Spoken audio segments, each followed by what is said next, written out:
प्यारे बच्चों, आप सभी का हमारे चैनल पे बहुत बहुत स्वागत है। दोस्तों, आज के इस वीडियो के माध्यम से क्लास 10th के बच्चों के लिए होम साइंस का एक इंपॉर्टेंट वीडियो लेकर के आ चुका हूं। और बच्चों, इस वीडियो के माध्यम से मैं आप सभी को गृह गणित से संबंधित कुछ ऐसे प्रश्न बताने वाला हूं जो कि बोर्ड के पेपर में हर साल पूछे जाते हैं। इसलिए आप सभी से हम्बल रिक्वेस्ट है, इस पूरे वीडियो को शुरू से लेकर के एंड तक जरूर देख लेना। वीडियो को लाइक कर देना, शेयर कर देना, अगर चैनल पर नए हो सब्सक्राइब कर देना। ठीक है, तो दोस्तों आइए समझ लेते हैं कि कौन कौन से ऐसे प्रश्न हैं जो कि बोर्ड के पेपर में हर साल पूछे जाते हैं। तो सबसे पहले मैं आप सभी को उस चैप्टर का नाम बता दे रहा हूं कि उस चैप्टर से हमेशा पूछे जाते हैं प्रश्न। ठीक है, तो सबसे पहले यहाँ पे देखो लाभ हानि। ठीक है, लाभ हानि से क्वेश्चन आते हैं, परसेंटेज से क्वेश्चन आते हैं, प्रतिशत से क्वेश्चन आते हैं। ठीक है, साधारण ब्याज से क्वेश्चन आते हैं। ठीक है, इसको नोट कर लो। ठीक है, साधारण ब्याज। उसके बाद यहाँ पे देखो दशमलव से आते हैं क्वेश्चन। ठीक है, दशमलव के बाद यहाँ पे आप सभी से साधारण भिन्न से आते हैं क्वेश्चन, साधारण भिन्न से आते हैं। उसके बाद यहाँ पे एक एक नियम, एक एक नियम, इतने सारे टॉपिक से क्वेश्चन पूछे जाते हैं। ठीक है, तो मैं आपको क्वेश्चन बताऊंगा डायरेक्ट, उसको सॉल्व करके भी दिखाऊंगा। वीडियो में एंड तक बने रहना। ठीक है, लाइक कर देना, शेयर कर देना। आइए, सबसे पहला हमारा प्रश्न पूछा गया है, एक पुस्तक 40 रुपये में खरीद कर 30 रुपये में बेची गई तो कितने प्रतिशत की हानि हुई।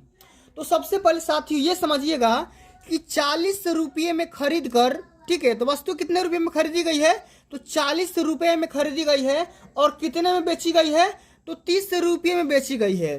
तो कोई भी वस्तु जिस मूल्य पर खरीदी जाती है वही उसका क्रय मूल्य हो जाता है, कॉस्ट प्राइस हो जाएगा। तो हमारा वस्तु का क्रय मूल्य हो जाएगा 40 रुपया। ठीक है, 40 रुपया। और यहाँ पे उसका विक्रय मूल्य हो जाएगा दोस्तों, विक्रय मूल्य हमारा हो जाएगा 30 रुपया। क्या हो जाएगा, 30 रुपया।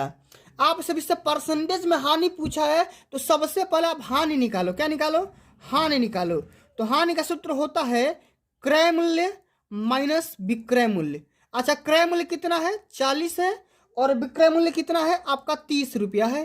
तो हानि कितना निकल करके आ जाएगा, 10 रुपया निकल करके आ जाएगा। ठीक है, 10 रुपया तो हानि निकल करके आ गई।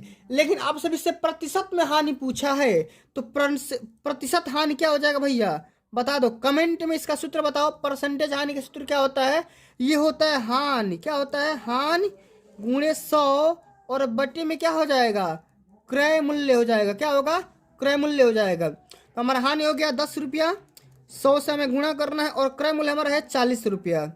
ठीक है, इस प्रकार हम कर देंगे। और एक जीरो से ये एक जीरो कैंसिल आउट हो जाएगा, और 4 से ये 25 बार में कैंसिल आउट हो जाएगा। ठीक है, तो क्या हो जाएगा, 25% की क्या हो जाएगी, हानि हो जाएगी। तो इस तरीके से आपको हल करना है, और ये बोर्ड के पेपर में हर साल पूछा जाता है। ठीक है, क्वेश्चन का डाटा इधर से उधर रहेगा, लेकिन क्वेश्चन का पैटर्न यही रहने वाला है। समझ में आ गया ना।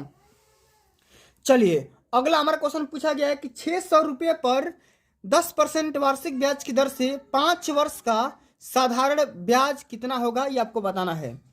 तो सबसे पहले यहाँ पे दिया गया है मूलधन। क्या दिया गया है, मूलधन दिया गया है। ठीक है, मूलधन हमारा दिया गया है 600 रुपया। ठीक है, हमारा दर दिया गया है, दर रेट दिया गया है 10%। इसमें समय भी है। ठीक है, समय हमारा 5 वर्ष, समय कितना है, 5 वर्ष है। आपको क्या करना है, साधारण ब्याज निकालना है। ठीक है, तो आप सभी को पता होगा कि ब्याज का सूत्र क्या होता है साथियों, तो ब्याज बराबर हो जाएगा मूलधन गुणे दर गुणे समय। ठीक है, और बटे में क्या हो जाएगा, 100 हो जाएगा। तो मूलधन हमारा 600, दर हमारा 10, समय हमारा हो जाएगा 5 वर्ष, और बटे में 100। ठीक है, इस तरीके से करना है।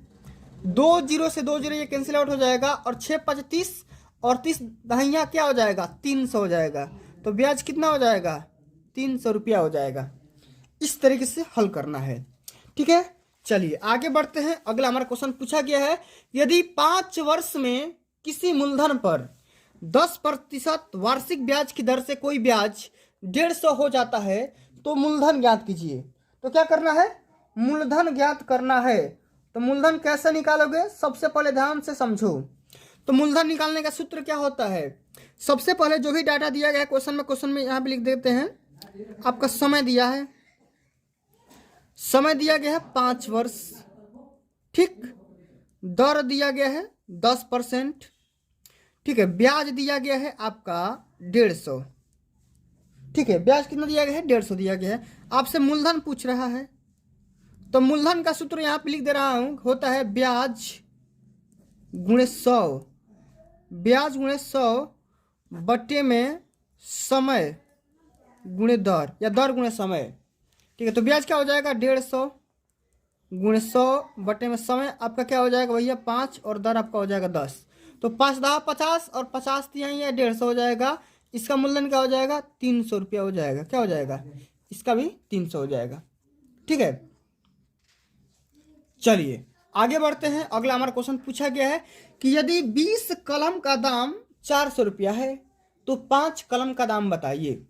तो 20 कलम का दाम कितना है? 400 रुपया है। देखो ये एक नियम का सवाल है, तो 5 कलम का दाम बताना है। तो कैसे हल करोगे? सबसे पहले यहाँ पे लिखना पड़ेगा आपको कि 20 कलम का दाम, 20 कलम का दाम कितना है? बराबर 400 रुपया। तो क्या करोगे? सबसे पहले एक कलम का दाम निकालो, तो यहाँ पे लिख दोगे इसलिए एक कलम का दाम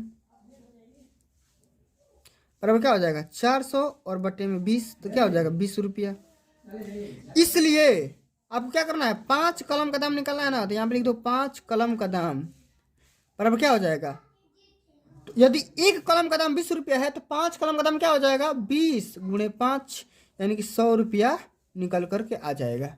ठीक है, इस तरीके से। चलो अब अगला हमारा क्वेश्चन पूछा गया है कि 7 केजी चावल का दाम 29 रुपया 75 पैसा है, तो 1 केजी चावल का दाम बताइए। ठीक है, तो यहाँ पे लिखेंगे चूंकि 7 केजी चावल का दाम, 7 केजी चावल का दाम कितना है? 29 रुपया, यानी 29.75। तो 1 केजी चावल का दाम क्या हो जाएगा? 1 केजी चावल का दाम क्या हो जाएगा? इसमें भाग कर दो 7 से, इसमें 7 से भाग कर दो, तो 7 से भाग करो तो 7 चौक 28। ठीक है, यहाँ बचा 1, 7 दूना का 14, और यहाँ बचा 3। ठीक है, तो क्या हो जाएगा? 7 5 35। ठीक है, तो 7 दूना का क्या हो जाएगा? 7 चौक 28, यानी कि 4 रुपया 25 पैसा आ जाएगा। क्या हो जाएगा? 4 रुपया 25 पैसा 1 केजी चावल का दाम निकल करके आ जाएगा। ठीक है, समझ आ गया ना? तो दोस्तों आज के लिए बस इतना ही। अगर ये वीडियो आप सभी को अच्छी लगी होगी, हेल्पफुल लगी होगी, तो वीडियो को लाइक कर देना, शेयर कर देना, अगर चैनल पर नया हो सब्सक्राइब कर देना। जल्दी मिलता है अगली वीडियो में, तब तक के लिए जय हिंद, जय भारत, वंदे मातरम।